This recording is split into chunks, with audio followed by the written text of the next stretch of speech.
Welcome back, everybody. We'll call the meeting to order. Standing Committee on Access to Information, Privacy and Ethics. Meeting number 99. Pursuant to Standing Order, Order 1082, study of breach of personal information involving Cambridge Analytica and Facebook. Today we have some witnesses via teleconference and in person. We have in person Daniel Therrien, Privacy Commissioner of Canada, and Barbara Bucknell, Director of Policy and Research. And via teleconference, we have Chris Vickery, Director of Cyber Risk Research, UpGuard. Welcome, and we'll start off with Mr. Therrien. Morning. Bonjour. J'aimerais... Good morning. I'd like to thank you, committee members, for having invited me to speak today about the privacy implications of online platforms and appropriate legislative responses to the concerns of citizens about how their personal information is being used. As you're aware, I received a complaint about this matter a few weeks ago and said my office is conducting a formal investigation into how personal information on Canadians has been impacted by the activities of Facebook and Aggregate IQ. Due to my confidentiality obligations under the law, I'm not in a position to discuss the details of this investigation with you today, and of course I cannot prejudge our findings. However, what I can share with you is some perspective on the wider context that may assist you as you begin your study. Any benefits of the digital economy, but they rightly expect they can do so without fear that their rights will be violated and their personal information will be used against them. They want to trust that rules, legislation, and government will protect them from harm. In the recent Facebook matter, what happened, as acknowledged by CEO Mark Zuckerberg, was, quote, a major breach of trust, unquote. And as recognized by the CEO of another giant tech company, Tim Cook of Apple, the situation is so dire that it is now time to develop well-crafted legislation to regulate the digital economy. The time of self-regulation is over.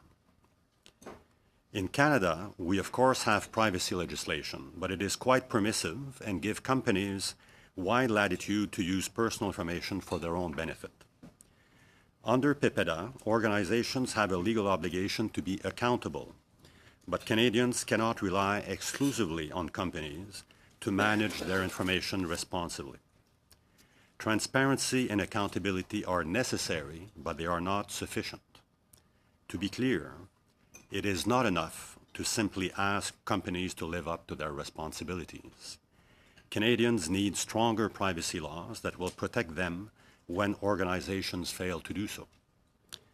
This was a major conclusion of my annual report to Parliament last year and a point I made during your recent study of PIPEDA, Canada's private sector privacy law.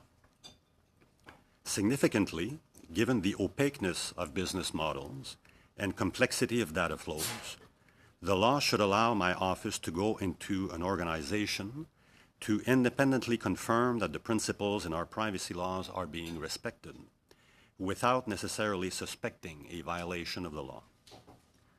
The time has also come to provide my office with the power to make orders and issue financial penalties, helping us to more effectively deal with those who refuse to comply with the law. Strengthened legislation does not need to be an impediment to innovation. We know that personal information plays a key role in the digital economy, including advances in the field of artificial intelligence, which are necessary for Canada's social and economic development. We need legislation that ensures, as a general rule, that Canadians provide meaningful, informed consent for the collection and use of their personal information. But consent will not always be possible in the world of big data and artificial intelligence, where personal information may be used for multiple purposes, not always known when it is collected. This is why we recommended that Parliament examine exceptions to consent. We believe such exceptions, subject to conditions that would offer other forms of privacy protection, are preferable to relying on interpretation of consent that is so broad as to become meaningless. We prefer narrower specific exceptions, but we recognize that one option could be a European-style legitimate interest exception. I'm of course very pleased that your committee recently issued a report calling for comprehensive changes to the federal private sector privacy law, which included several recommendations I had made, but also others that would significantly improve the privacy rights of Canadians. Your report has shown that you're attuned to the issues stemming from the dated state of federal privacy laws in Canada, and you have actively called upon the government to make comprehensive changes. Many in society, and particularly in the last few weeks, are making similar calls. Even leaders of the tech industry now see the need for enhanced regulations. If there was ever a time for action, I think, frankly, that this is it.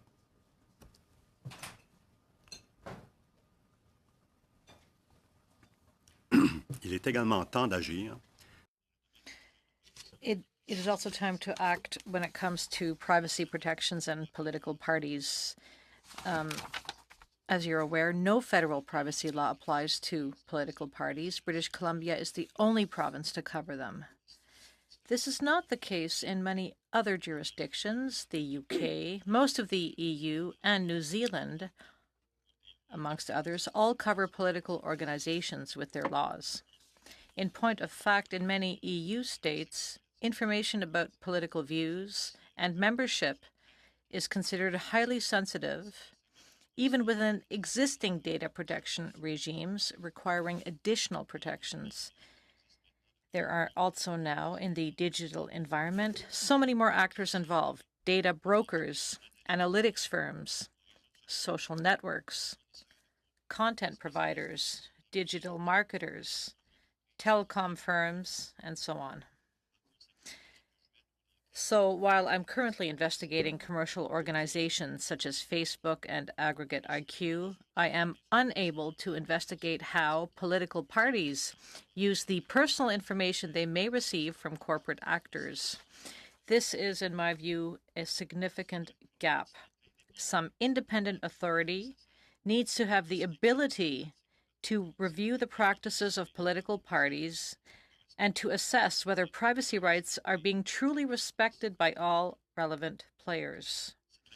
This gap requires addressing in one statutory form or another, either in privacy laws, in the Canada Elections Act, or in a specific statute.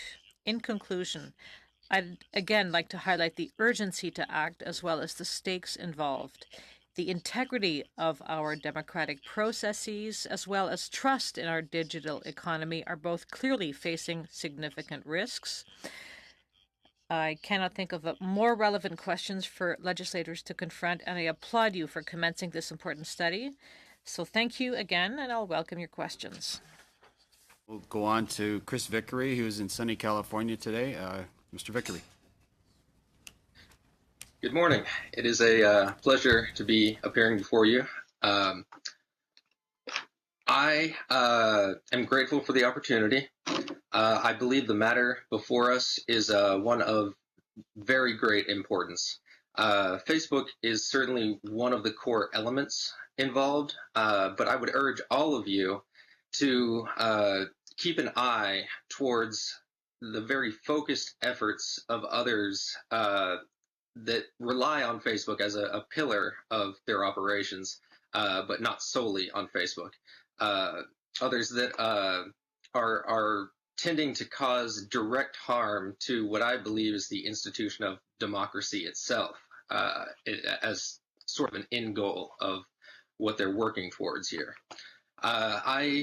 In case you don't know anything about me, I am somewhat uniquely situated to speak on the topic.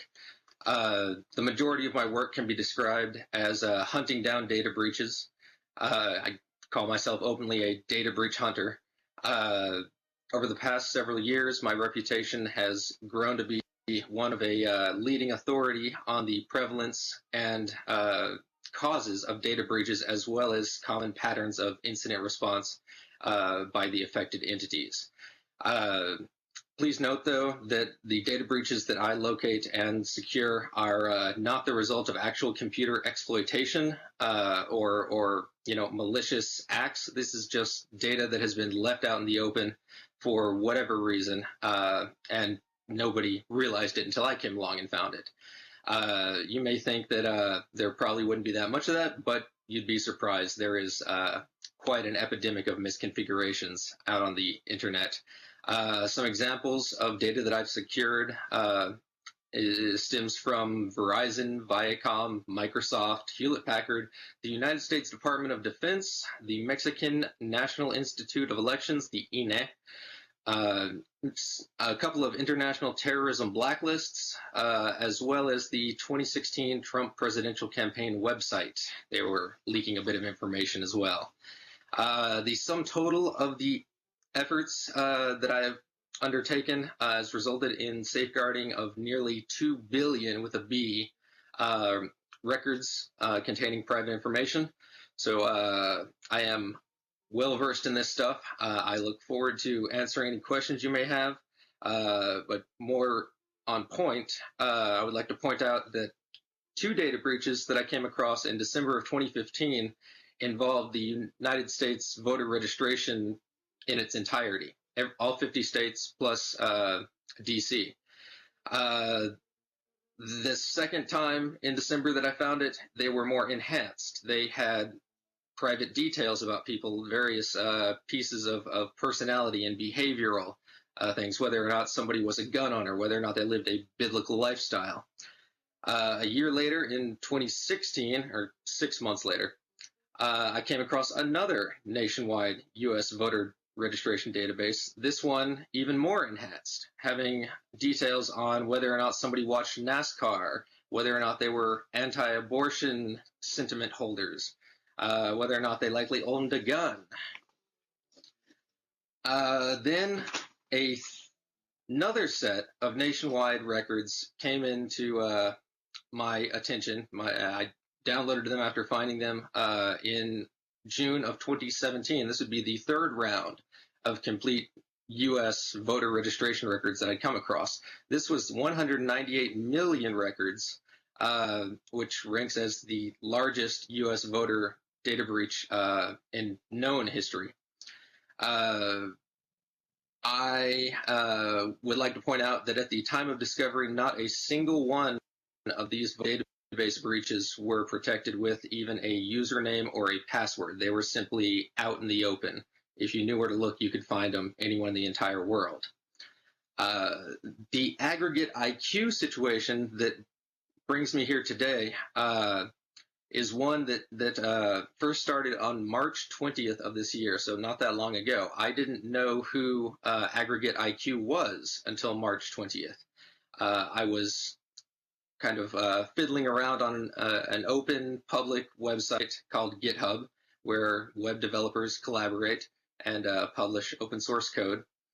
And I saw a reference to app.aggregateiq.com in relation to some SCL group code that was out there and just available for the public.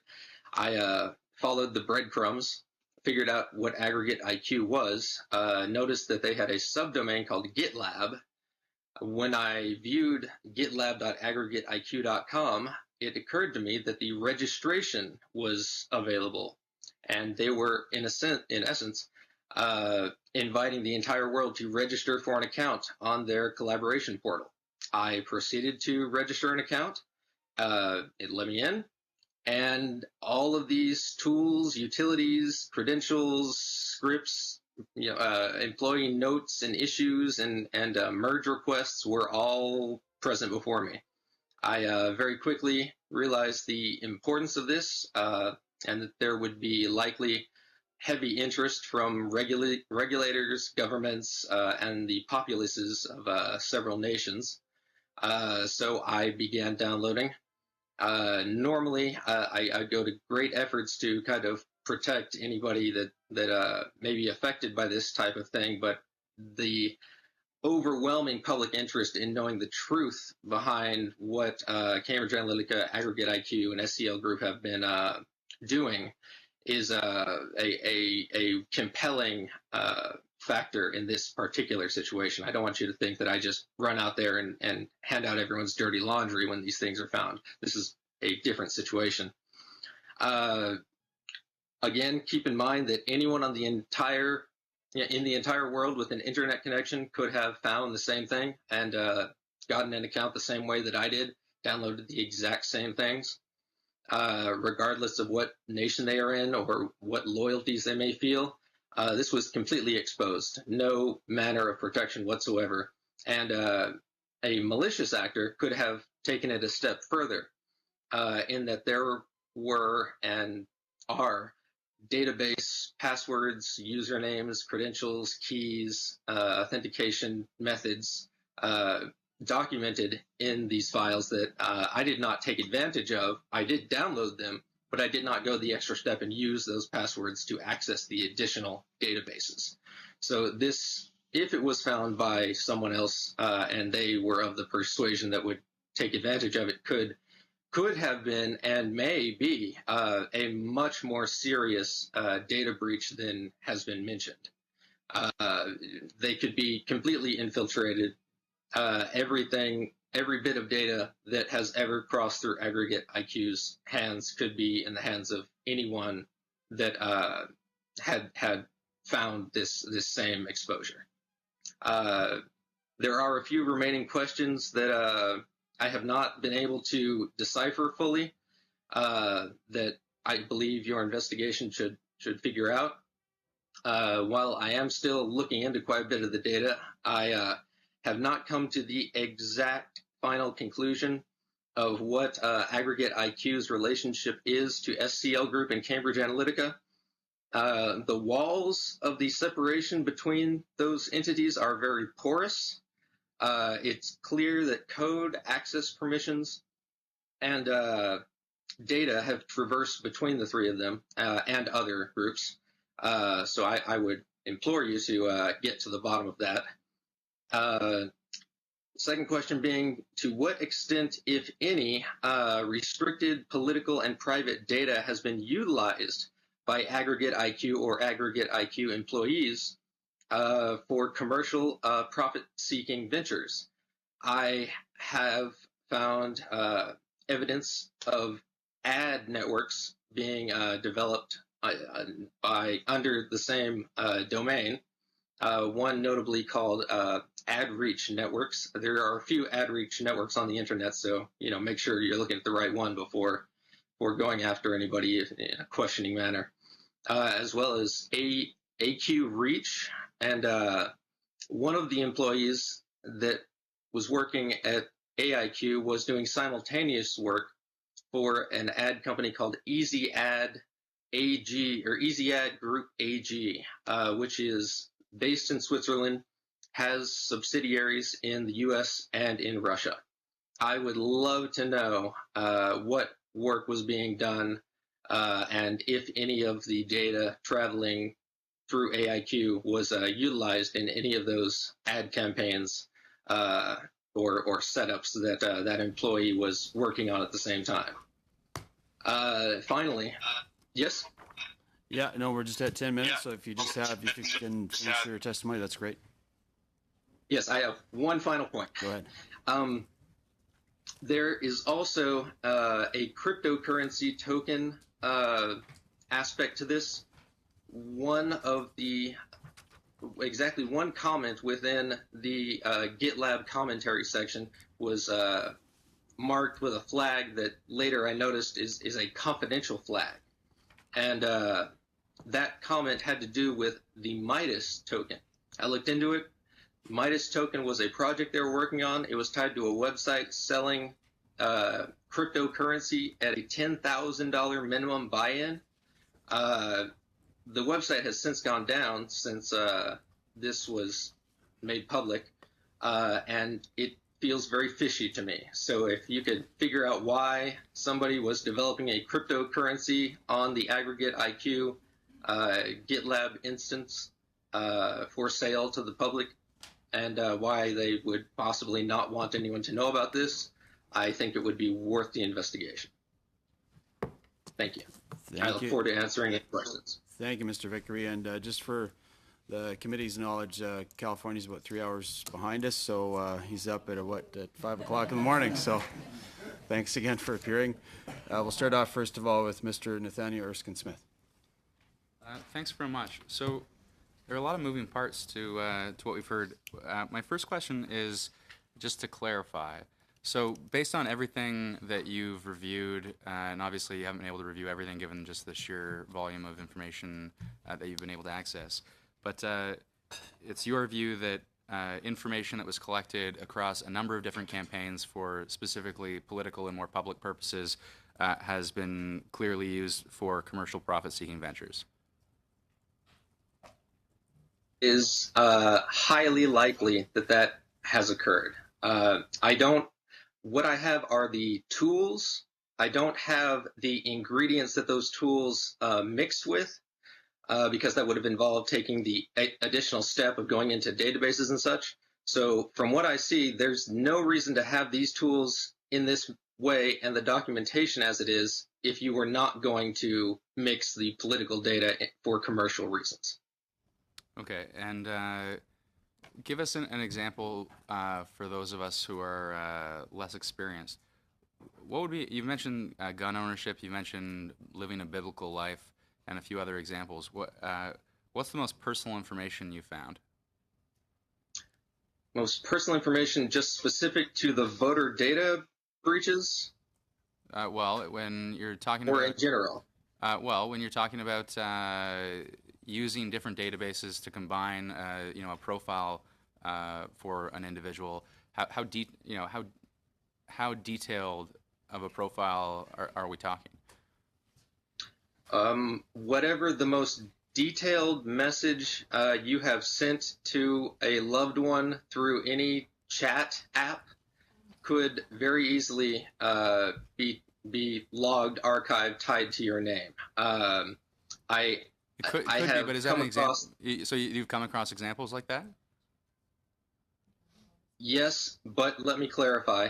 There is a separate Facebook-related incident that has not been widely or not reported at all yet. I'm working with a journalist right now to bring it to everyone's attention that is not involved with Cambridge Analytica as far as I know. But the number is 48 million people on that one, and it does involve messages. The degree of privateness they were sent is not quite determined yet, but they do get pretty personal. Okay.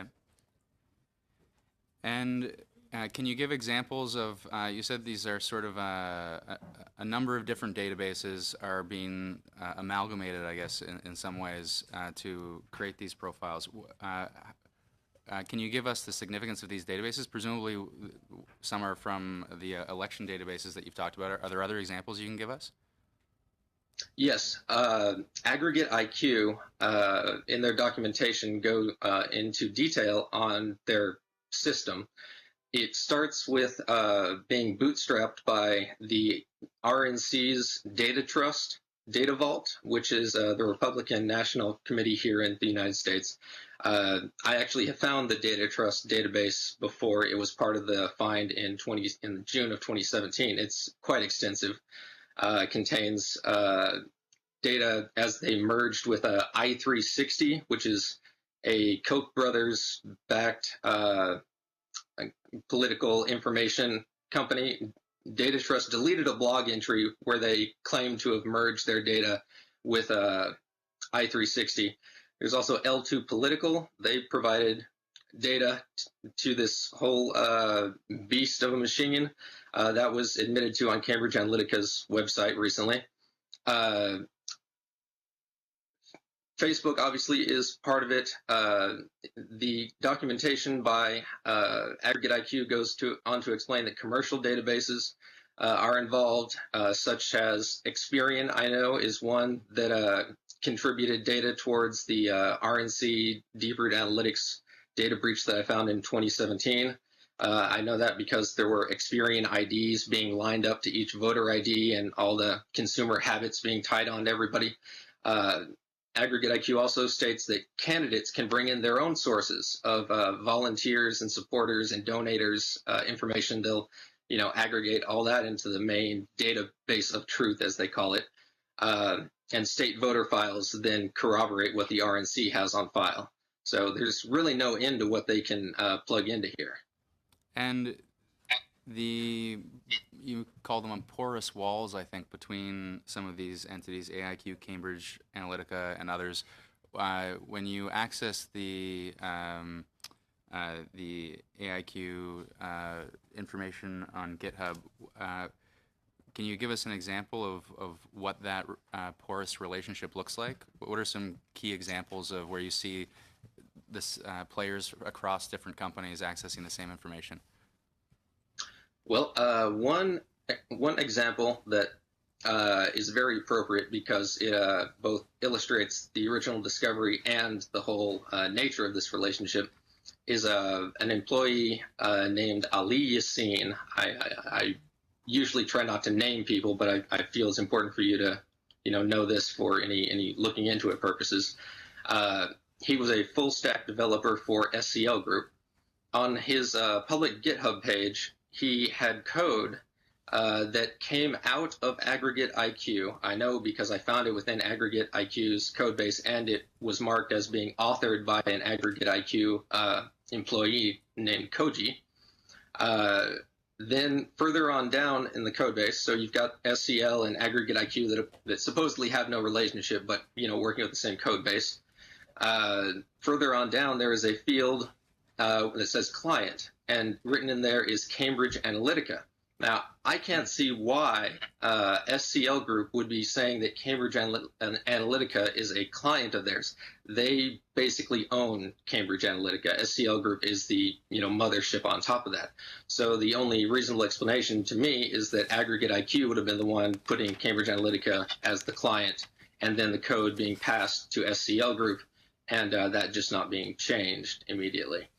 So there's a little triangle going on there. Also, I can tell you that the GitLab logs very clearly show that the beginning of the Ripon project that was primarily developed for Ted Cruz's 2016 campaign, the very initial seeds of it were downloaded from a domain scl.ripon.us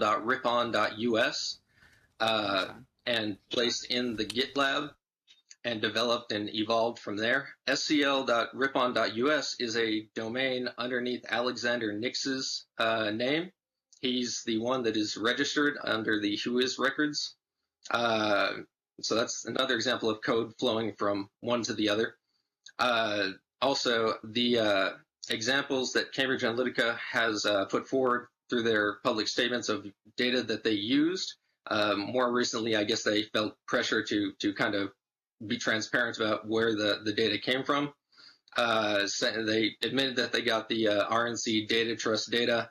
The RNC IDs are all over the place in the fields and categories and targeting scripts and parsers that are present in Aggregate IQ's repository, as well as in their documentation.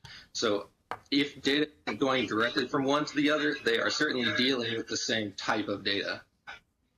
Thank you. Mr. Erskine-Smith, we'll have another round. We have 2 hours, so we'll go on to 7 minutes for Mr. Kent. Thank you, Chair, and thank you, Commissioner Teria and Mr. Vickery for being with us today. Commissioner, I know you can't discuss the specifics of your formal investigation into Facebook and AIQ in the Canadian context, but I wonder if you could share with us your anticipated timeline for completion of the investigation and an eventual report. It's difficult to say. There are many factors at play here. We have, under the law, we have 1 year to complete our investigations. We'll obviously try to do that before then. When you look at the allegations made, there are certainly a fairly complex web of interactions between a number of players, which we will need to clarify, so that could take a bit of time. We're also working in concert with other commissioners or data protection authorities, of course, the province of British Columbia, with which we're doing this investigation jointly, but we're also in contact with others, including in the UK, but not limited to the UK. So there's a bit of coordination. What I'm saying is it's somewhat complex, which may add to the time, but we have certainly at the most a goal of doing this within a year, and we'll try to do that before then. Okay, thank you. Now, your emphasized remarks again today calling for amendments to the Privacy Act to cover political activities, political parties' use of personal information carries significant new weight given the information before us and the public regarding attempts, perhaps some successes, to interfere with the democratic process in the recent U.S. election and in the Brexit vote in the United Kingdom. And certainly we have questions waiting for Mr. Wiley regarding his employment by the Liberal Party of Canada under two leaders between 2007 and 2009, his termination for what were described by one of the leaders as invasive elements of the work that he was doing or proposing be used, and then his reemployment by the Liberal Research Group after the 2015 election in 2016 in payment of $100,000. Those are questions for another day. But your request is that political parties be brought under legislation and regulated either under the Privacy Act or under the Elections Act of Canada. Which would you suggest would take priority?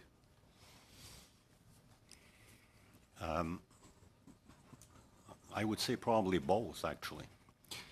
So the situation currently is that political parties have, most federal political parties have privacy policies, so internal codes of conduct, so to speak, in their relationship with the people with whom they interact and from whom they collect information. That's a start. But I think, first of all, the substance of these policies could be improved from what we have seen. One common element missing from the privacy policies of federal parties is the right of individuals, electors, to have access to the information that parties have about them. That's a huge flaw. So there's the issue of the substance. But these are voluntary codes, and no one independent of the parties examines whether the parties actually live up to the promise that they're making in these policies.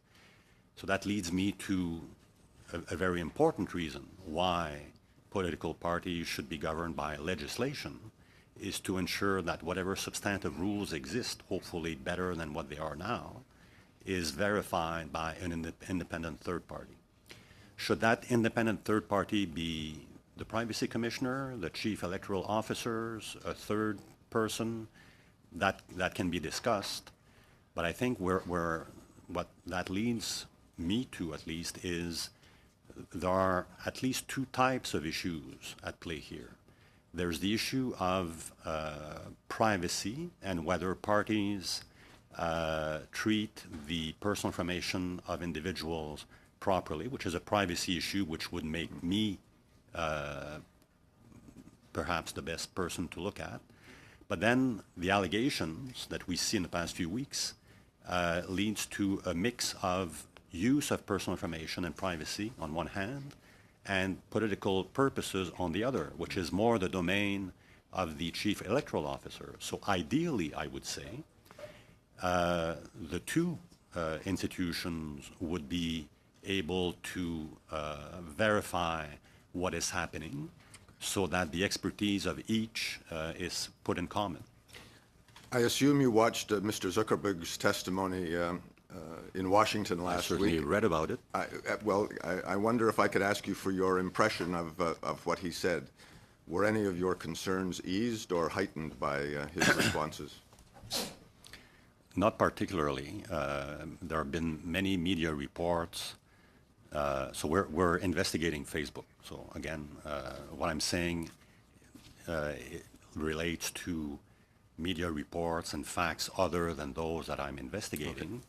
But I think it's fair to say that the record, the public record, is clear that Facebook has made many promises over the years to its users to rectify this or that, to put them in control of their personal information.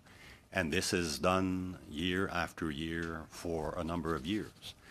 So that is essentially, and Facebook is not the only company that acts that way, realize. which leads me to accountability and responsibility on the part of companies is necessary, but it is not sufficient. There needs, again, to be an independent person to look at whether they are truly accountable. Thank you. If I could ask a quick question to you, Mr. Vickery, and I've certainly got more as we go through these 2 hours. Facebook has been maintaining, perhaps for reasons of liability, that this was not, in fact, a breach, but simply a user abuse of the service conditions. We know the breach associated with the Equifax scandal, for example, but would you consider this a breach of another sort? I have been asked that, and my answer would be yes, I would. However, I need to explain that in my work, I draw a line of classification between a malicious breach and a non-malicious breach. I would classify this as not necessarily a malicious breach, but it was a violation of the expected way this data would be handled, in that it was gathered under the guise of academic research, not to be utilized for commercial or other purposes. And clearly, it did cross that boundary. Facebook asked for it to be deleted, et cetera, et cetera. We all know that tale. I would call it a data breach, but only to pin down the difference between a hack and a different type of data breach. Thank you, Mr. Kent. Next up for 7 minutes, Mr. Angus. Well, thank you, gentlemen. This has been very, very eye-opening. I'd like to start with you, Mr. Therrien. In 2008, CIPC, the Canadian Internet Public Policy Clinic, launched its complaint with your predecessor on Facebook. And at that time, they identified the issue of third-party applications as a threat to privacy. In the world of 2008, there was much of a feeling, and I was very much in that world, of a deregulated internet, let them try, let them build, and Facebook was a fun place to meet former people from high school. 10 years later, it has morphed into the primary source of news, false news, real news. It has become the major dominant player in many of the elections around the world. And are you looking at the European Data Protection Supervisor, who says that the result of Facebook's dominant control is growing political extremism and isolation and political points of view. So I want to ask you, looking back on that 2008 review about those third-party applications, would it have made a difference if the Privacy Commissioner had come down harder? Did you have the tools at that time to address those breaches? And now, in light of what we're seeing with Cambridge Analytica, do we need really much stronger tools to be able to address these issues? I should start by saying that one of the issues that we'll be looking at this time is whether Facebook in 2018 continues to respect the conditions with which they agreed to in 2008, 2009, because in 2008-9, my office, under another commissioner, of course, was satisfied that Facebook had done certain things to comply with recommendations that the OPC had made. And you're right to say that there is some similarity in the issues between the investigation then and the current set of facts, and that we're dealing with the use of information by third-party applications. So all to say, we'll look at that question again. Would stronger powers have made a difference? At the time and still today, all that the OPC can do is make recommendations, not order anything. To be able to order certain conduct would certainly have helped. Would it have prevented this? Perhaps not. I think the combination of a number of measures, clearer rules around consent, because clearly the rules around consent are extremely unclear. So clearer rules around consent, which I've addressed in my report, which you've addressed as a committee in your report, is part of the solution. Another important part of the solution is that the regulator, the OPC, be able to inspect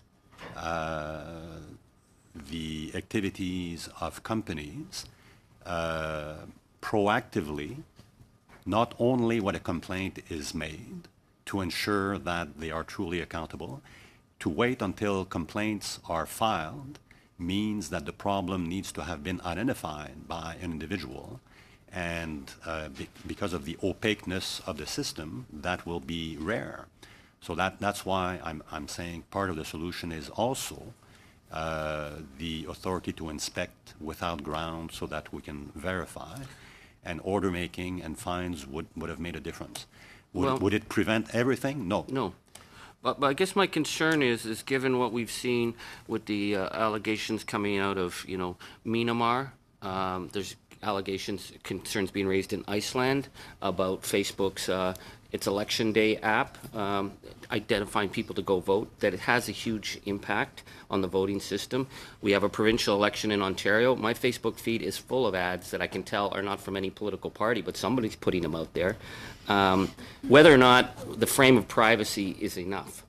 Probably not. Facebook does seem to see themselves beyond jurisdiction. Do we need to have a larger, more robust form of legislation that involves perhaps, the Electoral Commission, perhaps media standards in terms of the proliferation of fake news? Because the concern about privacy here is the ability to target individuals to then feed them fake information. And this is the allegation that came out of Brexit in Nigeria, that those people then can significantly move voters through their friend circuits. You don't have those powers to handle all those. How do we, as a nation, bring massive data monopolies to the table to be accountable? So you're right that there are many issues, or I would call them regulatory areas to cover. Should they be covered in one piece of legislation, several? I leave that to you. But I certainly agree that the big tech giants play on a number of consequences regulated under many laws. You've identified privacy and elections, and I think also perhaps monopolies. Are they a utility offering a public service as opposed to a company that gathers information to give a service and in the meantime make certain profits? That's another question. So all of these questions are relevant. I would say, so they're all relevant. They all need to be addressed. And I'm not sure mechanically how it works, but I think generally they should all be looked at. And the regulators should be able to talk to one another because these issues intersect. Would you suggest that this is something that our committee needs to look at in terms of how do we actually ensure that we have legislation that defends the democratic integrity and rights of citizens in the face of digital monopolies? Is that something you think that our committee could take up on to provide recommendations? Sure, yes. Thank you. Thank you, Mr. Angus. Next up, for 7 minutes, Mr. Saini. Good morning, Mr. Chair. Good morning, Mr. Vicker. Thank you very much for being here, especially you, Mr. Vicker. I'm not really a morning person, so I can only imagine 6:30 in California. Mr. Terry, and I want to start with you first, please. There have been differing reports as to the amount of Facebook profiles that were affected. Mr. Wiley has said 50 million. Facebook has said 87 million. Can you tell us how many Facebook accounts were affected by this breach in Canada? On this point, we are relying at this point on the data that Facebook is providing to us. I'll note that Facebook explained the variation in numbers essentially by saying they don't know precisely themselves.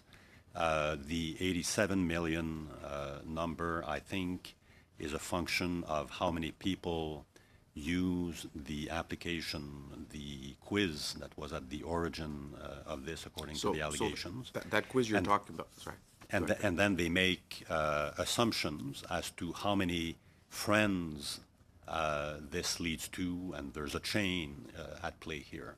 So even Facebook does not know precisely how many people have been affected. Because according to the reports, the company that did the survey had downloaded 270 or had access to 270,000 people who filled out the survey. And it looks like the average was 332 or 322 friends to come up with this number of 87 million. So you're relying on Facebook, but you're not 100% guaranteed of how many Canadian profiles were actually affected. Not at this point. We'll of course try to nail the number down in terms of the number of Canadians during our investigation. Now, so Facebook has stated that they would be sending out notifications to the people in Canada who are affected by this breach. Do you know whether all Canadians have been informed, yes or no? I don't know that. It has begun, but has it been completed? It has begun. Okay. So now, you've also stated in the media that you will be joining the investigation in BC with the Privacy Commissioner's Office there. We know that in the last few weeks, the UK Information Office in England or in London has raided the offices of Cambridge Analytica. So there will be a lot of information that will be retained or discovered through that process. Do you have any ability to work with the UK Information Office to make sure that information that has been discovered, that you would have access to that to help in your own investigation in Canada? We actually have robust authority to share information with other data protection authorities, either in Canada or internationally, in the conduct of investigations. What we're missing, as we all know, is at the end of the investigation, the ability to make orders and impose fines when needed, but the powers to actually compel the production of evidence and to share information with other privacy regulators is adequate. Do I have some time, Mr. Zimmer? Okay. So on the point raised by Mr. Angus, though, who says there are many regulatory areas, including perhaps competition, there are holes there. So I can share with the UK Privacy Office, but I cannot share with the Canadian Competition Bureau. Okay, that's a good point. Mr. Vickery, I want to ask you some questions. I mean, I got a lot of questions, but unfortunately I have limited time. But let me just start off with one. There are stories that about Cambridge Analytica retaining aggregate IQ in order to get around certain British laws. Can you comment on this and perhaps comment on generally some of the outsourcing work that may have been done to get around the laws of particular countries? Especially when you talk about foreign campaigns, Kenya is an example also. What I can say on that is there were not, invoices, receipts, things of that nature included in the GitLab repository that I downloaded.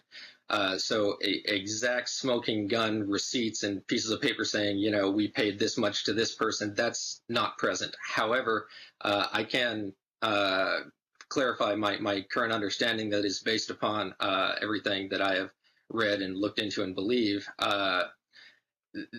An example of money flowing between Cambridge Analytica and Aggregate IQ, a good example is the development of the Ripon platform that was developed during the early time of Ted Cruz's 2016 presidential campaign, where Ted Cruz's campaign believed they were paying Cambridge Analytica for this product or development or whatever service. But in actuality, it was Aggregate IQ that was doing the developing, creating the product, and basically being the workhorse on it, while the checks were going to Cambridge Analytica. So does that, give a good example of the flow there? Mentioned about the cryptocurrency. Could the cryptocurrency be used as the way to hide payment between entities who may be using the information? The possibility is there. I want to emphasize that I have no current reason to believe that any, money laundering has occurred, but I think it is worth looking into. Okay. I know you produced a report, UpGuard produced a report deciphering aggregates, IQs, activities. I tried to read the report, but I unfortunately don't know code. Can you kind of summarize the report for us? Which one? We've put out 4 now. I think it's the 4th part. Okay, the most recent one regarding the Canadian politics and such. So that report confirmed the names that are present. It doesn't necessarily mean that because a candidate's name appears in a project that Aggregate IQ is working on, it doesn't mean that candidate was necessarily doing anything nefarious or that anything, unlawful occurred. They could have been hooked up with Aggregate IQ through, no malicious intent whatsoever. Just somebody suggested them or whatever. But we did see projects with names, including Todd Stone, Andy Wells, Doug Klubchuk. The BC Greens had some folders in there. And I believe a lot of this has been sussed out by the Canadian media already, and there should be several articles explaining the various levels of involvement if our reporting didn't give you a good enough view. Up for 5 minutes, Mr. Gourde. Thank you, Mr. Chairman. My question is for you, Mr. Terrien. About 2 weeks ago, I heard you speak to a Francophone media outlet, and you said that political parties may have a gray zone within which they could operate, and that stuck with me. What exactly did you mean by that? What is this gray zone? All politicians, all political parties have electoral lists. We have the name, the first name, the family name, the address of voters, and the polling office. All political parties have access to that information, be the politician a member of a political party or an independent politician. Let's call that the white zone. Unfortunately, phone numbers are not included in that information. When we were all a little younger, it was a lot easier to contact people by phone because everybody had an old-fashioned phone, and you just had to flip open the phone book. You found the phone number of the person and you added it to their file. Now, Mr. Terrien, Canadians' phone numbers, is this becoming a privacy issue? Should phone numbers not be available to political parties, or is that part of this gray zone? We have cell phones and we have old-fashioned phones. Cell phones are harder to find out. They're more personal, if you will, and that information is not readily publicly available.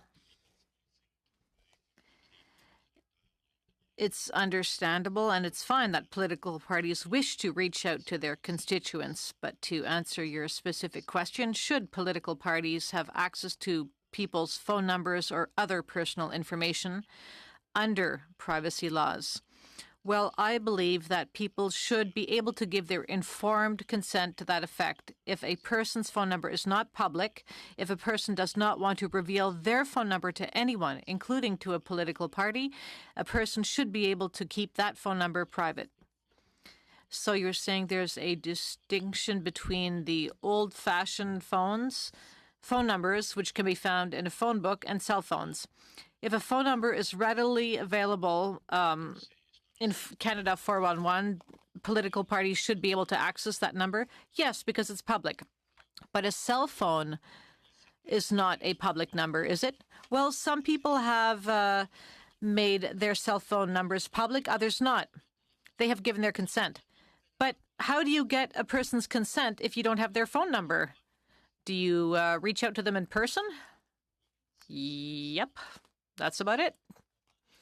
Well, please understand that is a huge challenge. 85,000 voters, 40 days in an election campaign. It's hard to reach people who are not always at home. So we're talking about 2,500 doors to knock on per day. It's quite impossible, even if you have 15 people working for you.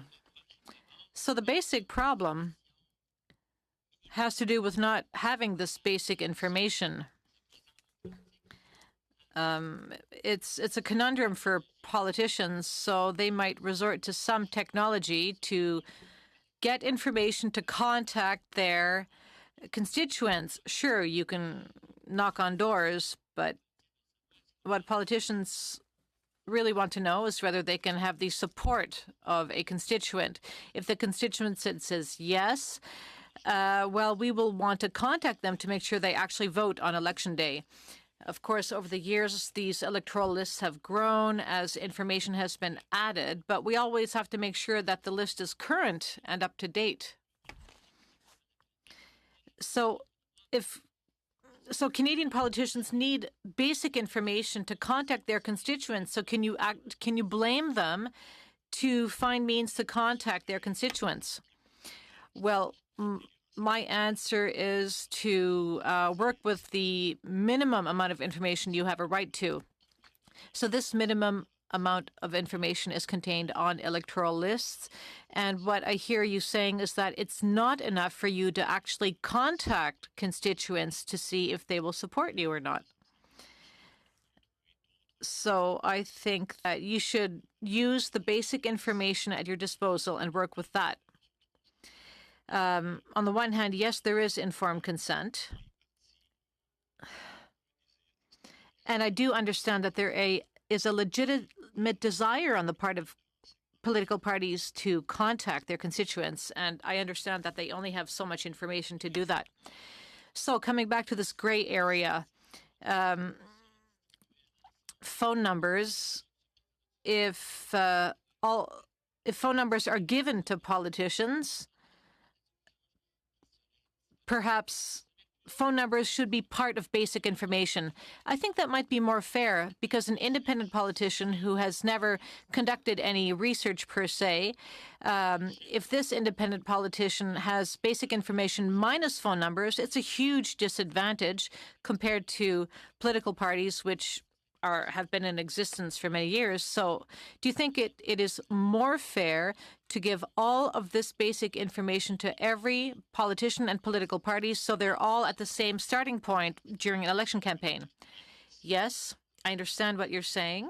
I understand that each party has information data on electoral lists.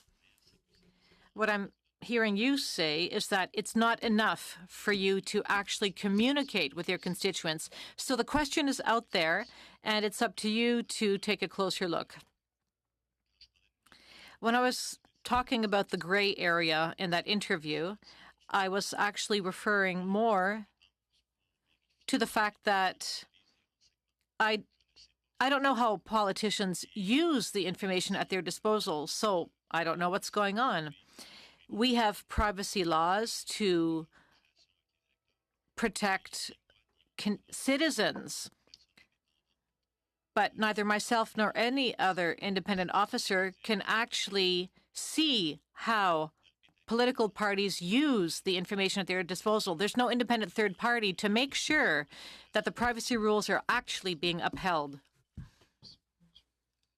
Mr. Bayless for 5 minutes. Merci, Mr. Tallien. Thank you, Mr. Vickery, for being here.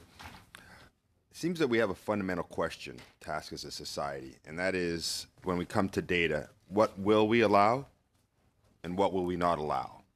And that really falls on the government to make those rules and not allow each company to decide how and when they use data in whatever manner. So I'm going to put that question to both of you to understand. Now, before I do that, we've always had targeted marketing. I was just looking up, say, Michael Dell from Dell Computers. Before he became a computer mogul, he used to sell newspapers, and he would go to look up the database of people that were newly married or people that had just moved, and he was extremely successful as a teenager doing that. I could go get that data now from, say, Facebook. If I want to sell newspapers the old-fashioned way, tell me who's just moved, tell me who's just married. So we've allowed targeted marketing before.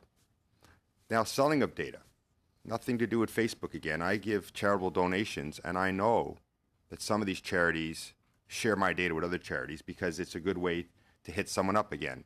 Sometimes they ask permission, can we share your data? Sometimes they don't.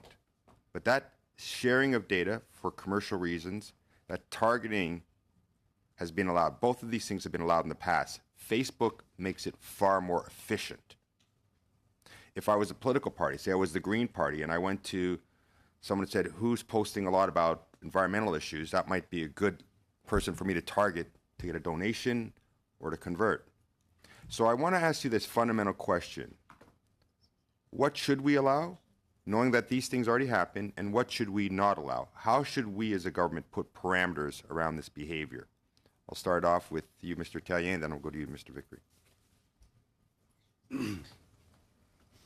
I don't think there's a short answer to that question, but if there were one, I would say that we have tried our darndest to come up with a reasonable answer in the study that we've made of the consent report and the recommendations and measures that we are taking in relation to that, and you have augmented that significantly, I think, with your report as a committee in February.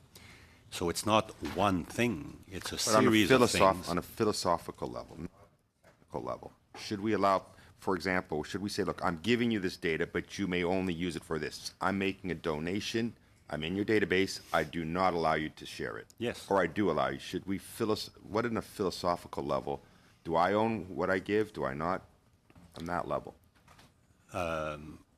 At that level, I think the answer is that individuals, the personal information of individuals is something that they need to be able to be in control of. You put it in terms of ownership, that is sometimes something that is said.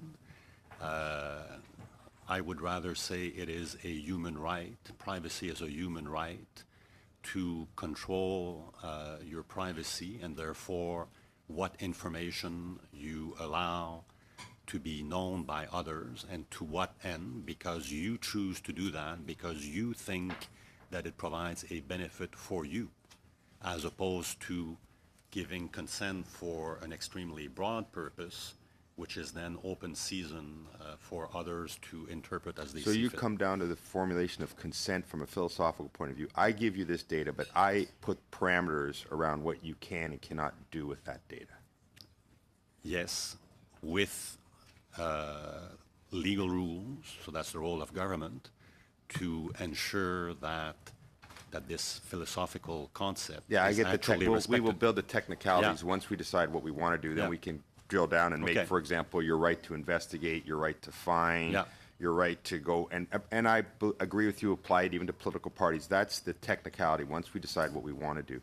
So, Mr. Vickery, how would you see this? You're in this world constantly. Well, I believe that I'm getting a little echo. I don't know why. I believe that the incentives to spread around data by people that are profiting from it are great. And giving in a little bit is not only a slippery slope, but it is a foregone conclusion that it will happen on a wide degree. And it's just a matter of time before political parties and commercial list builders and consumer surveillance groups all come together and offer each other large sums of money for that data. A suggestion that I would have for looking into a potential kind of compromise would be, okay, let's decide that everybody has a right to own their own data, and you want to give a charity the right to or permission to share your data with another charity of similar like-mindedness. I don't think it's unreasonable to expect that first charity you gave the information to could send you an email, say, hey, we're planning on sharing your information with this group. Is that okay? Opt in to share that here. or at least a notification that they are sharing it to you. So nothing is done in the darkness, nothing is done under the table. Everything is known, and there's a paper trail, and there is consent. Oh, thank you. Thank you, Mr. Thank you. Next up for another 5 minutes, Mr. Kent. Thank you, Chair. And thank you, Commissioner, for noting this committee's unanimous report and recommendations to the government in February.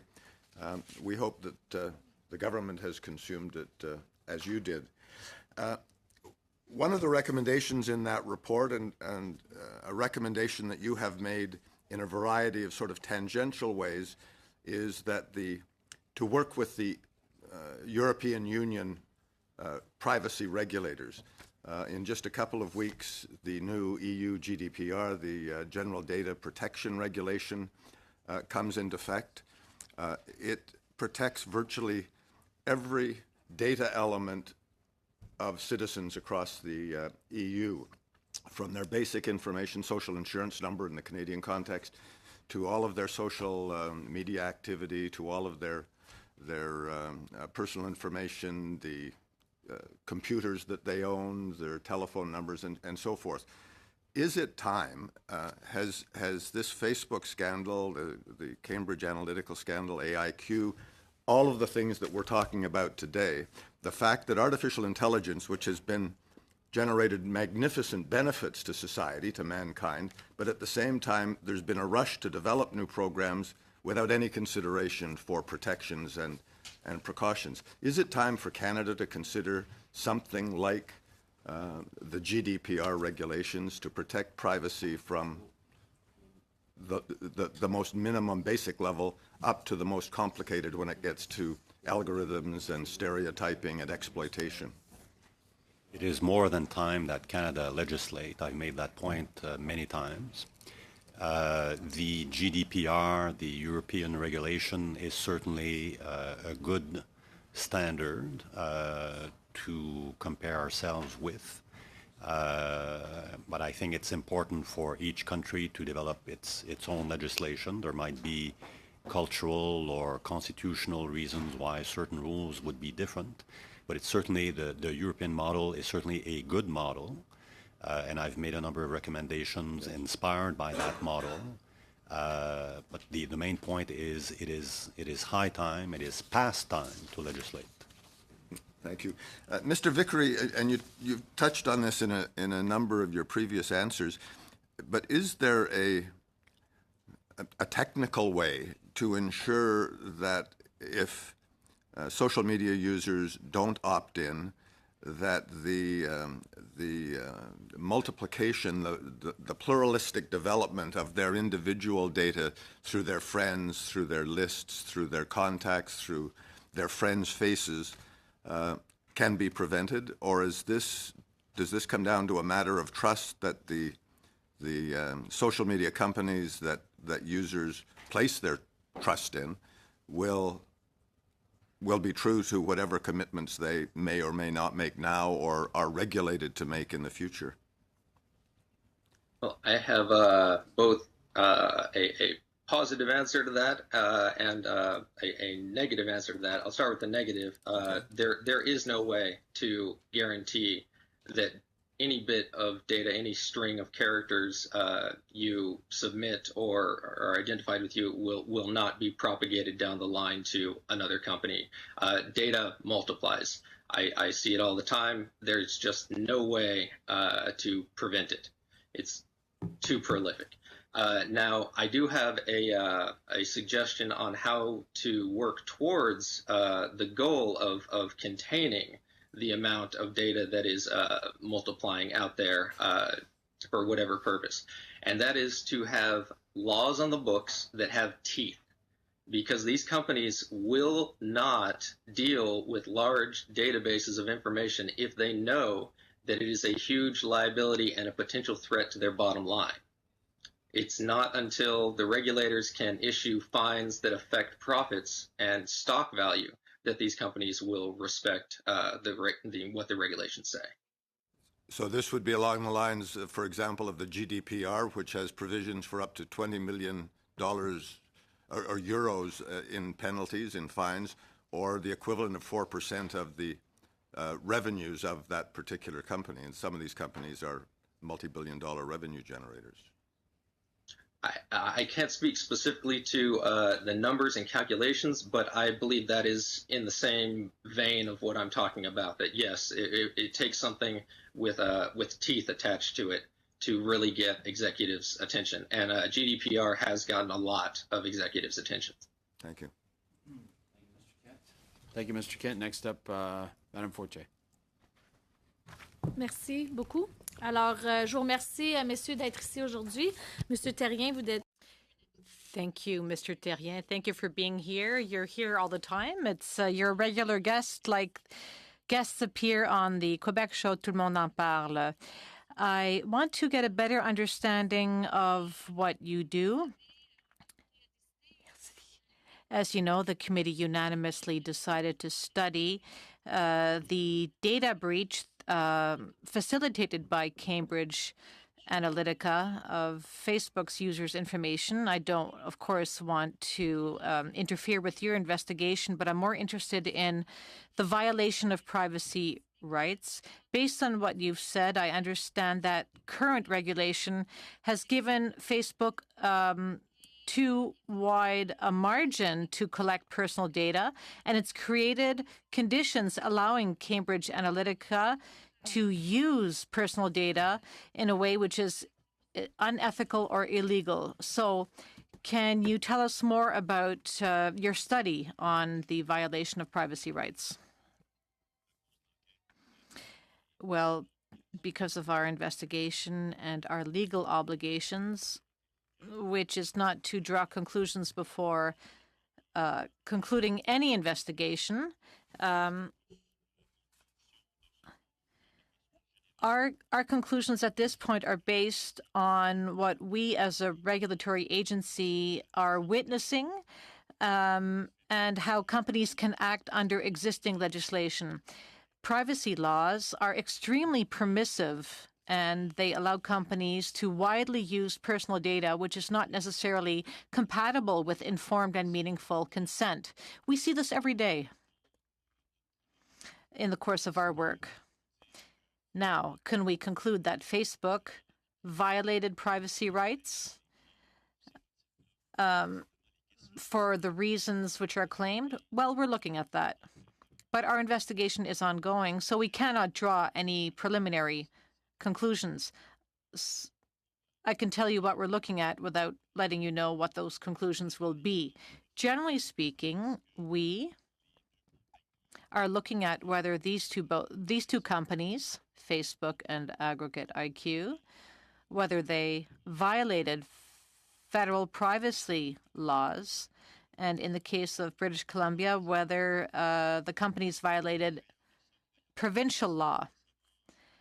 Then we want to see whether Facebook's privacy regulations were too lax, too permissive, and actually allowed users' data to be used by other companies, for instance, to provide advice to political parties. That's something we'll be looking at. As I said earlier, we will also examine whether the recommendations the Office of the Privacy Commissioner made before 2009 still are relevant today. Lastly, we're going to look at the role of Aggregate IQ in this whole affair. That is, how this company was able to collect personal data, whether it did so legally, and how they divulged this information, the analysis they did, and again, whether the final product they gave to political parties, whether that was legal or not. All of these issues are relevant. They are interrelated. We are examining them, but at this point, I cannot give you any conclusions. I understand. Thank you. Now, as you are conducting your investigation, we will be hearing from various witnesses, including Facebook representatives, later on this week. What questions do you think we should put to Facebook? Anything you'd like to share with the committee in that regard?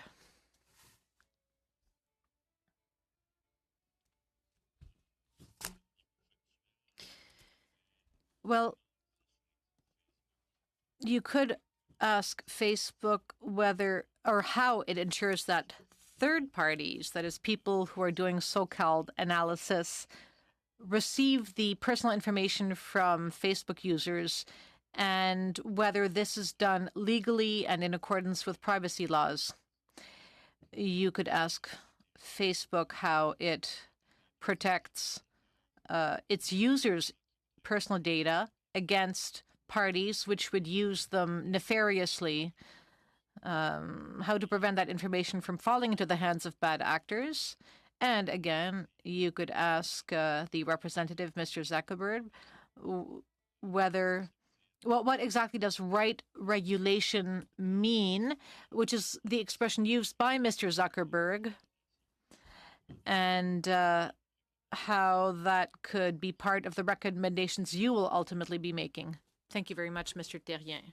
Thank you, Madam Fortier. Next up, 3 minutes, Mr. Angus. Thank you. Mr. Vickery, we started out dealing with a breach of 85 million Facebook accounts that may have upended the most important election in Europe in this generation. And you come this morning and then you just casually mentioned 48 million other people who may have had their information breached, including very personal information. I know this is something you're probably still investigating, but was this a Facebook breach? No, this is something entirely separate as far as I'm currently aware. But a part of the work that I do tries to highlight the prevalence of this type of data breach. It happens a lot more often than people realize. It is something that I come across all the time. It is very hard to surprise me these days. And people don't seem to have any grasp of how often these very large spills of information are occurring. Well, I want to, and I'll be following up in my next round, much more focused on the issue of the database breach and Aggregate IQ's role in it. But you said that data was open, that you could just go there. I figured if you're looking for this stuff, other people are looking for this stuff. I mean, we have Russian troll armies, we have cyber threats, we have criminal gangs. Was that database open to exploitation from other? Because you'd mentioned the danger of other players. Would you elaborate on the potential danger of other players getting access to that data? Yes. Every breach that I come across, see that is secured after I come across it, and then eventually talk about it in public reports, each one of them is completely open to anyone and everyone with an internet connection. There's no username, password, or other protection involved. And to get at what I believe you're asking about, the answer is yes. If I'm coming across all of these, and I'm one guy and now working with a team these days, but relatively one guy coming across all this, it would be extremely surprising if adversarial nations were not devoting large sums of resources to do the same for malicious intent. And the information, and we're going to get to this in my next round, but the information that came from that app that was used from Facebook, it's not just that the information was taken from Facebook users, but the ability of political operatives like AIQ or Cambridge Analytica to use Facebook, the platform, then to either distort news or to influence voters. Can you talk about how the use of Facebook is not just the taking of the information, but the ability to plant information? Yes. As a starter to answer that, I want to make it clear that Facebook app usage and potential exploitation going over into the gray area of what you can do with it is a prolific problem. I discovered over the weekend that one of the Facebook apps that is tied to Aggregate IQ, actually has their name on it as a scraper, was classified as under the games category of Facebook apps, and I don't believe it's one that anybody has mentioned yet. There's probably Is that app still usable now? Or has that app been Well, disconnected? they have been suspended from the Facebook platform, so I believe it is no longer functional. Okay. But the identifier for the app still exists within the code that I found. That's the first part of your question. Can you remind me, what was the second part of the question? We're at 4 minutes now, so maybe we 4 can, minutes, really? Yeah, I believe it or think you're not. cheating me, Mr. Chair. 4:15. This goes by fast. Next round. I'm sorry, I'll try to be more concise. Yeah, that's okay. It's valuable testimony. So we're going to start a whole new round. We're going to try and grab 10 minutes for committee business at the end of this. So I'm going to try and keep you a little tighter this time. We'll start off with Ms. Vanderbilt. 7 minutes. Yes, thank you, and I'd like to thank both of you for being here. There's a lot of information here, and I think that what we really want to get down to is what are the remedies, what are the things we can do as legislators, because I think a lot of this is very alarming to our constituents and to Canadians. Just to be sure that I'm understanding exactly where the problem is, you mentioned, Mr. Vickery, that data multiplies. So you can't actually, you said you can't prevent it, but you can contain it. And that these spills are happening all the time. So this is, to me, a very bad combination. On the one hand, you've got the issue of legitimate use of data. So let's say a political party is going door to door. They run into somebody who says, I really like your childcare platform. I'm going to vote for you because of that. They make a note of that so that the next time they do something on childcare, they can let them know. Even if the person gives consent, says, yes, please keep me updated about that, right? You've got that.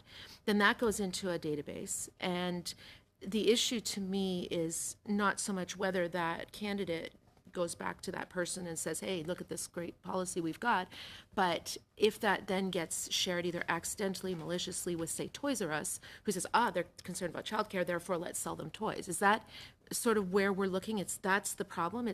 Or vice versa, where Toys R Us might be accessing somehow this political, or the political data is, or you're looking at what Toys R Us is selling to kids, or somebody on Facebook who shows they have kids and inferring it is. So it's the cross purpose of data. Is that where the issue resides? It's happening both ways. Political data is making its way into commercial ventures and marketing, and the consumer behavior data gathered by, Toys R Us or whoever is making its way into political campaigning purposes. I don't believe there's much of a problem with going door to door and knocking on somebody's door and gathering that data. That you can't scale that out exponentially because you're limited by time and space. It's similar to, and I don't know what gun laws are like in Canada, but in America we have the concept of you have certain guns that are okay to own, but we don't allow civilians to own machine guns. It's the same type of thing. You can have knocking on doors and, gathering one person's at a time's phone number or whatever.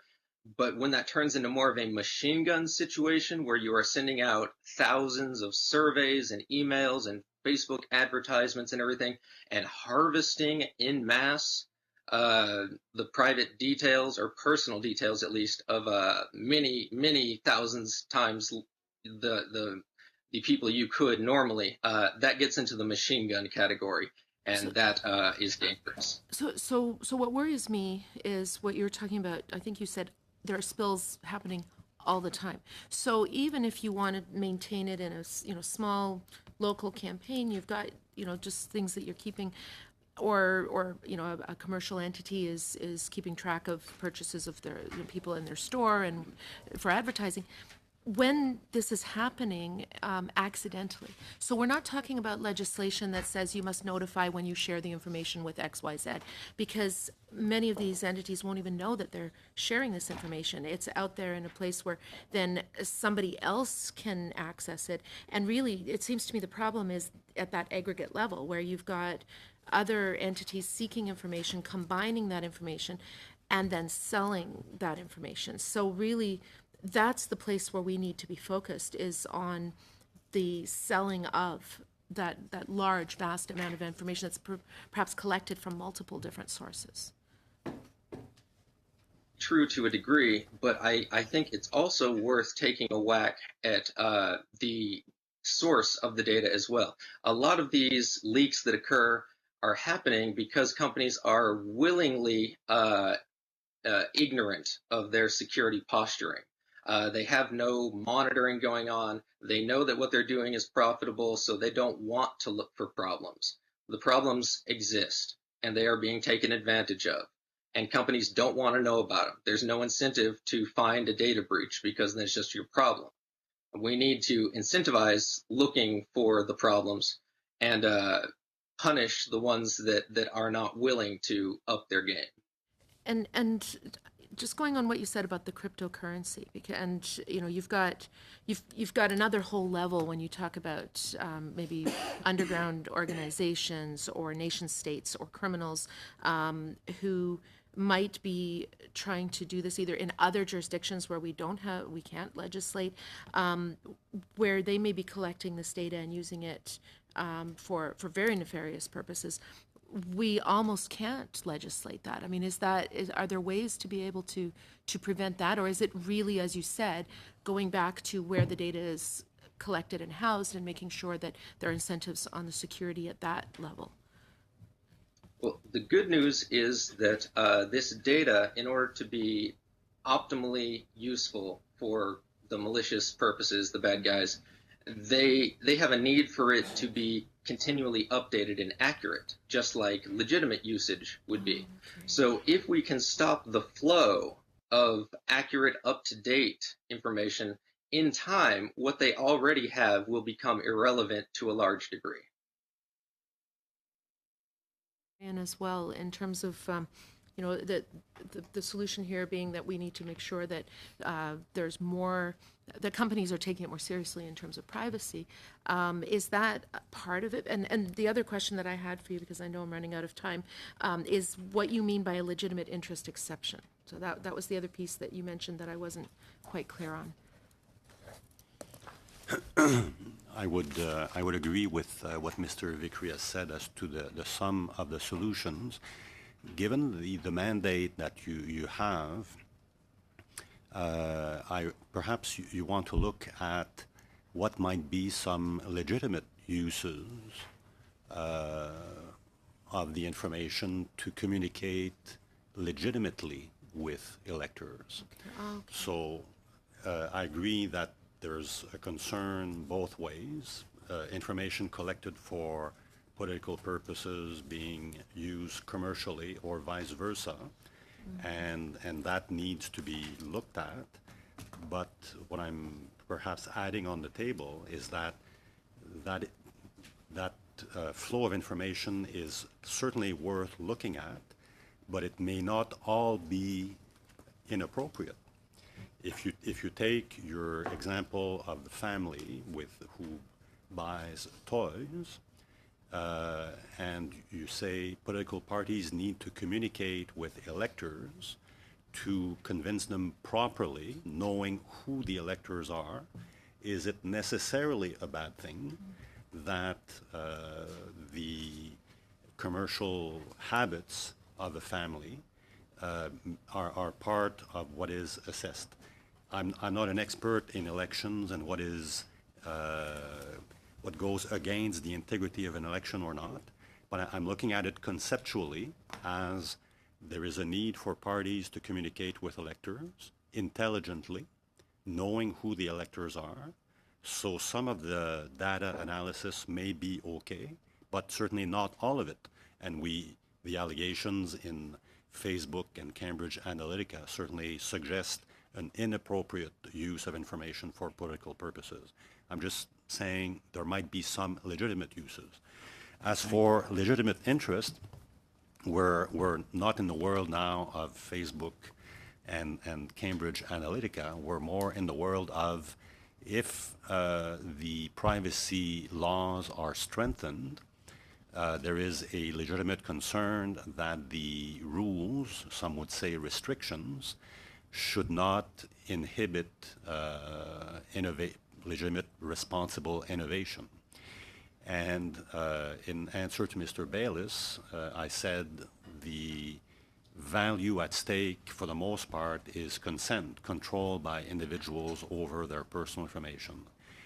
But in the modern world, information may be used for several purposes, and it may not always be possible to inform the holder of that data of all the purposes for which the information will be put, and the information is properly put to use in certain artificial intelligence initiatives, for instance. So part of the challenge is to have strong rules that generally ensure that consent is respected. But in the world of big data and artificial intelligence, it may be that there's a need for an exception to consent, and the Europeans use this exception of legitimate interest, legitimate business interest, as a way to ground lawful processing of data without consent. So I think a balanced piece of legislation would enhance consent on one hand, but also needs to consider what do we do as a country with proper business or social, it may be in the health sector, that needs to have information without necessarily the consent of the individual for a true benefit for society. Thank you, Mr. Therrien. Next up for 7 minutes, Mr. Gord. Merci, Monsieur le Président. Ma question va être pour Monsieur. Thank you. Mr. Vickery, do you hear the translation?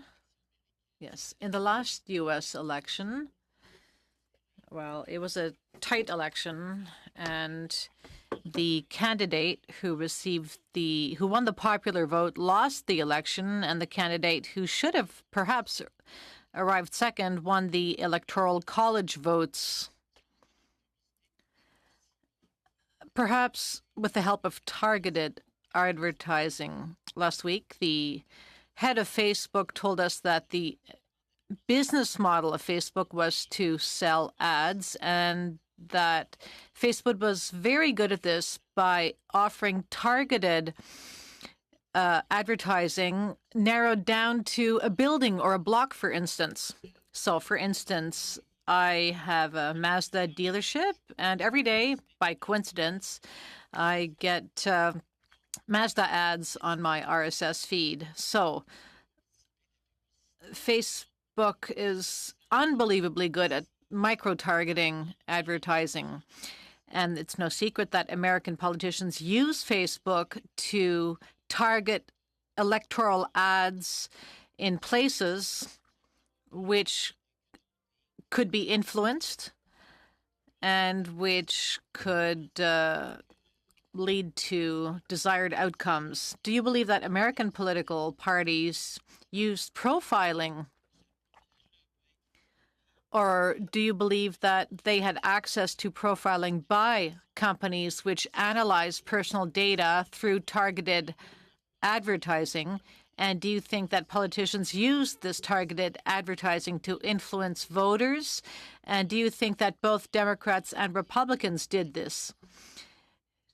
Do you believe that the party that was best at using targeted advertising won the American election?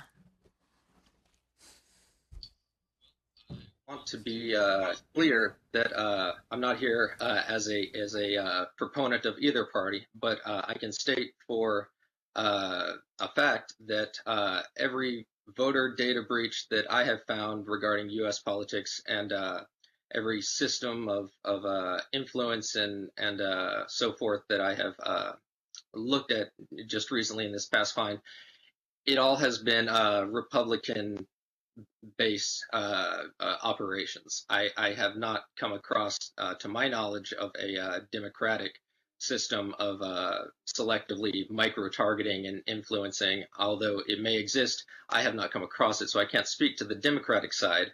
But I think it's clear that, yes, at the very least, the Republican side did, to great effect, utilize micro-targeting compilations of disparate and wide-ranging databases, all-encompassing databases from places you might not even expect. And yes, brought it all together in a very effective way that sought out people that were influential influenceable, and targeted those types of people with messaging to get a desired outcome. Merci, Monsieur Terrien. Thank you. Mr. Terrien, you mentioned 650,000 Canadians who may have been targeted or influenced, perhaps undecided voters. Do you think that if they were micro-targeted, could that affect the outcome of an election in Canada? I think the number is 620,000. I'm not an elections expert, but that is a huge number. So I think the answer to your question is yes. In your investigation, will you be able to find out whether these 620,000 Canadians live across the country or whether they lived in specific ridings? 620,000 Canadians in 90 ridings might generate a different outcome than if they were more concentrated elsewhere. Well, I'll certainly take your question into consideration. Our starting point is the outcome of this breach, whether the use of Facebook user data, Facebook users who are talking to their friends, but this data and how it may have been used for political purposes will be what we will be looking at. Now, your question, it has to do with a more detailed approach. I'm not sure we'll be looking at that. I think that what you're referring to perhaps should be put to Mr. Perrault from Elections Canada.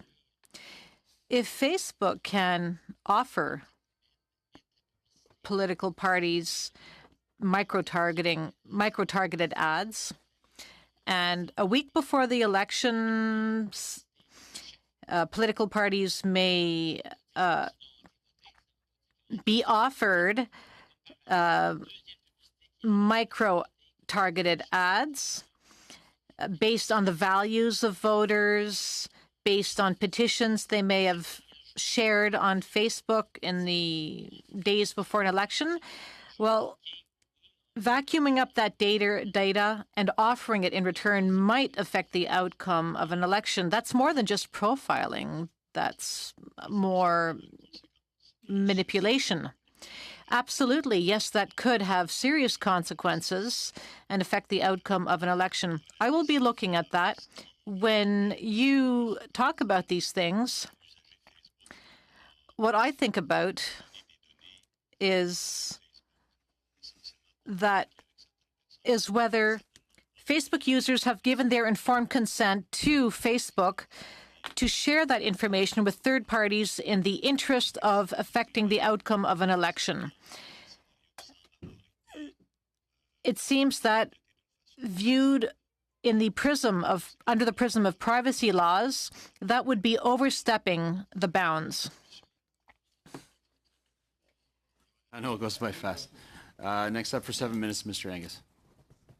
Thank you. Mr. Vickery, let's try and play the game of follow the data. So we have SCL, we have GSR, we have Cambridge Analytica. Now, GSR sets up this Facebook app for scientific research, gathers 86-some million profiles, and then for a pittance, probably the price of 2 Cokes, sells all that data to Cambridge Analytica. Facebook becomes aware of it and asks them to delete the information, and they say they do. And then this company, Aggregated IQ, which is a completely unknown company from Victoria that doesn't even have its own website, suddenly gets 40% of the Brexit Leave budget to run the Leave campaign. Would you be able to tell us if that Facebook information that was scraped is what is in the Aggregate IQ's database? I'd like to dispel some misunderstandings that may exist and further this along. The The Facebook data that was scraped through Facebook apps, as well as surveys that were conducted over Mechanical Turk, which is an Amazon offering that people can do. There were a lot of different ways GSR was gathering data and tying it all back into Facebook profiles. That Facebook data wouldn't necessarily be needed anymore after the modeling, the analysis, the behavioral tools have been developed using that data. Once you understand the interactions and the way to make people do certain things with certain messaging, the raw data from Facebook can be purged and you don't need it anymore. You can then take that framework and use it with more election-based voting data that you start to build up and get the desired outcomes because you've already used those frameworks on the social media data. So no, I have not come across what is obviously the Facebook data in question within this repository. That's not to say it never existed, but yes, that's the But you said it could have also come from Amazon, the information? Well, I want to be clear that Amazon's Mechanical Turk system is a way to have people fill out surveys and pay them for it. And that is one of the methods that GSR employed as they were gathering this type of data. They tied it back into the Facebook profile, but Amazon's Mechanical Turk was a vector used. Okay, so what is the connection then? I mean, Cambridge Analytica and Aggregate IQ claim to be completely separate. And again, Aggregate IQ gets 40% of the Leave budget. Christopher Wiley says that they were basically used as an electioneering money laundering scheme through Cambridge Analytica as a franchise. What in the database connects the two? Cambridge Analytica and Aggregate IQ? Yeah. Well, one of the earliest connections is the fact that reflected in the code and the commentary from the employees is that they got the original software for the Ripon platform from a server owned by under the name of Alexander Nix, who was the recently departed CEO over there at Cambridge Analytica SCL Group. So there is that direct tie-in.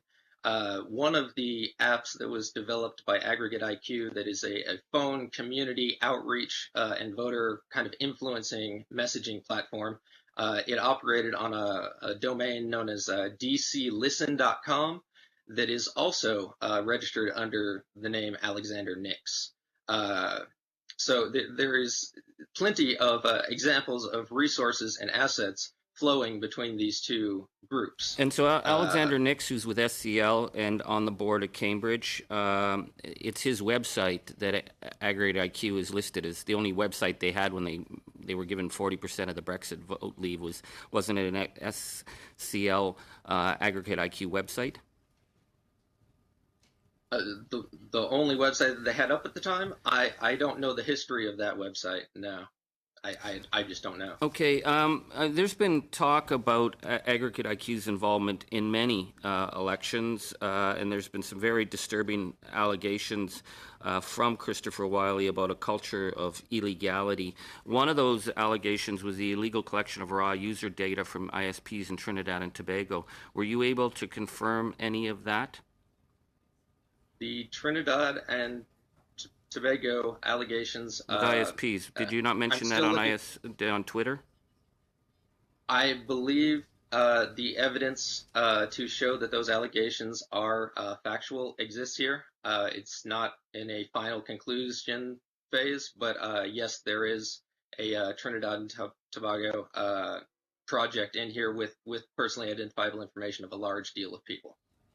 So you can say that AIQ, that database, had collected raw data from ISPs in Trinidad and Tobago?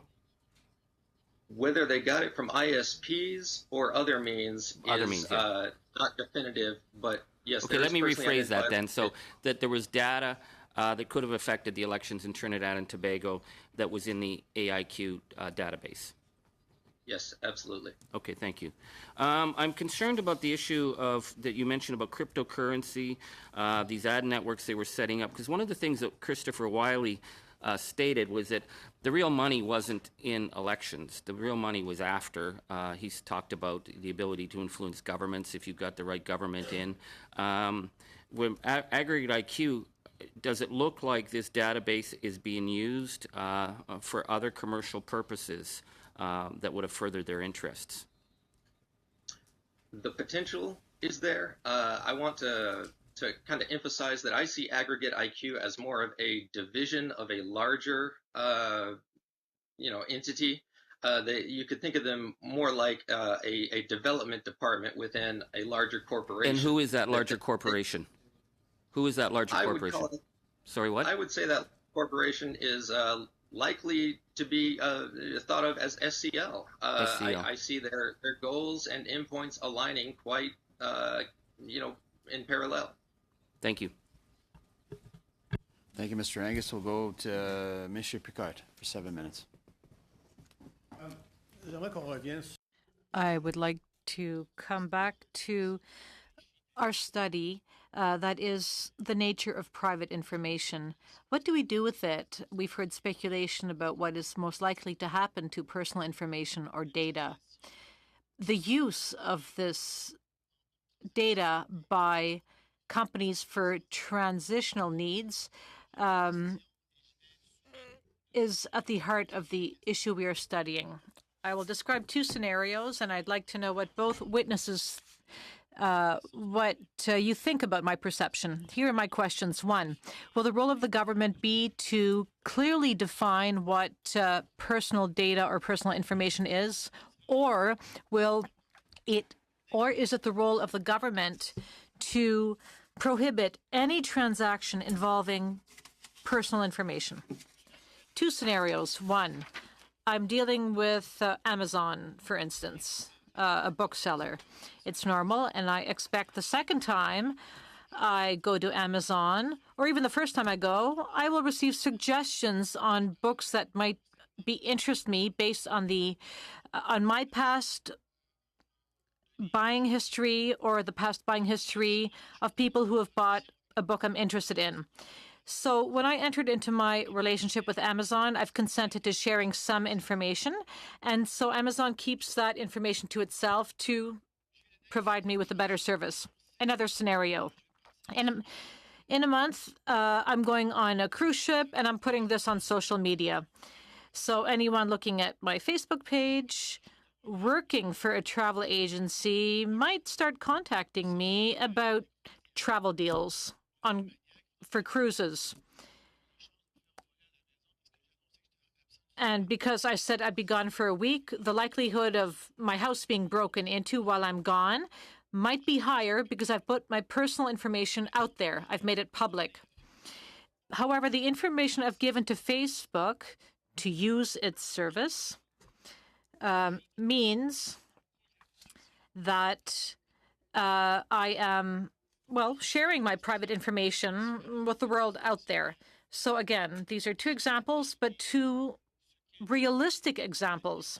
So the question is, how much personal information should be shared, should be made available, or will each social media company ask for different levels of personal information? Does how much information I reveal and how it's used depend on the nature of the company I'm dealing with? For instance, Amazon. I don't expect Amazon to share my personal information with another company which could use my personal information for marketing purposes. I'm dealing with Amazon for very specific purposes. So the question is, what is the nature of personal information? Mr. Terrien, perhaps? Well, I'll just build on what you've said, and if I've misinterpreted what you're trying to say, please let me know. So a person shares some basic information in exchange for receiving a service.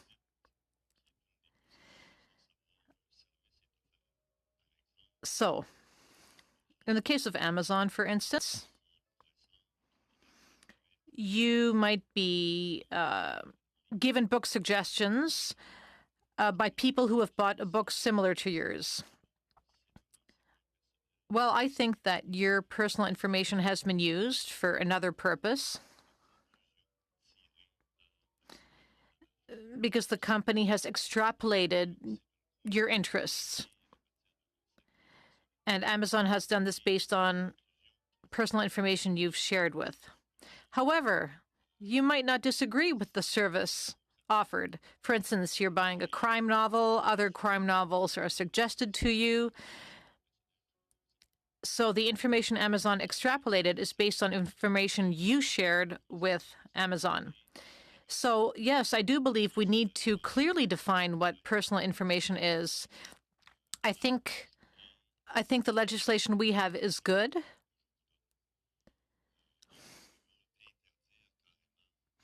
So should we prohibit the use of any personal information? Full stop? No.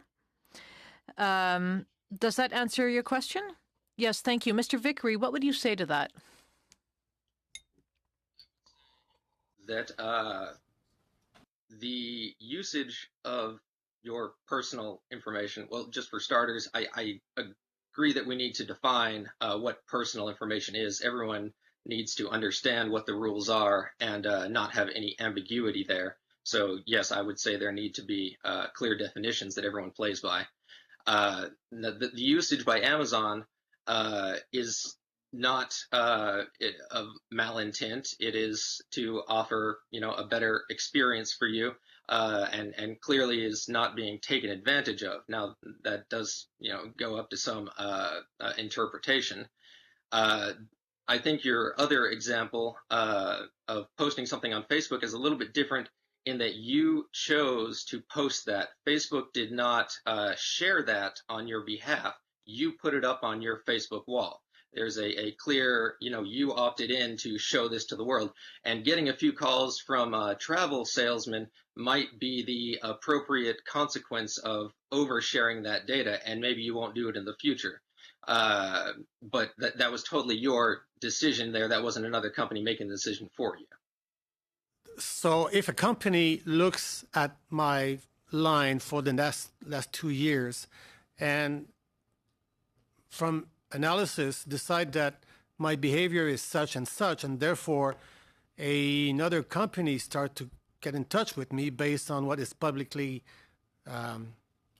published, that means that you cannot look, there's no bad intention nowhere, but you cannot look at the end user of doing something wrong, but rather using what is available to the company and proceed. I believe that it's a very risky area to get into, saying that something you chose to put out in the public should be off limits. If you put something publicly on the public internet, it's fair game for anybody in the public to view, and maybe the actions that companies take in response to that data being available could be seen as not so great. They'll deal with the reputational consequences of that when they decide to use that publicly available information. Thank you. Thank you, Mr. Picard. We're out of time. My apologies. Is it brief, Commissioner? I'll try to be brief on the notion of what is publicly available. A number of things could be said, but one of the elements to bear in mind is, did the person who put the information up as being publicly available, did they realize that that was what they were doing, which goes to what information should be given to individuals so that they make the appropriate consent decision. Many people have no clue what they're doing. That's one point. Another point, to be brief, is there are regulations currently in Canada that define publicly available information. They are outdated. I would encourage you to look at them. Yeah, thank you. I know it's a difficult subject to be brief with. Mr. Erskine-Smith, literally 20 seconds. If you can be less, that's great. Yeah, great. So, Mr. Vickery, you've mentioned that you downloaded the information you had accessed on GitHub. You've said today that you think there is potential illegality with respect to using information potentially for a commercial purpose for which it was not collected. Have you shared this information with the proper authorities, including our Privacy Commissioner? And if not, would you be willing to do so? I have. I was very quickly in contact with federal authorities in my country, and I am fully willing to cooperate with investigations that are relevant to Canada. Okay, thank you, Mr. Vickery. We're going to suspend and go into committee business. So all the guests that are not part of committee, if you could exit as soon as possible, that'd be appreciated. Thank you once again to Mr. Vickery and Mr. Therrien for testifying today. Suspending.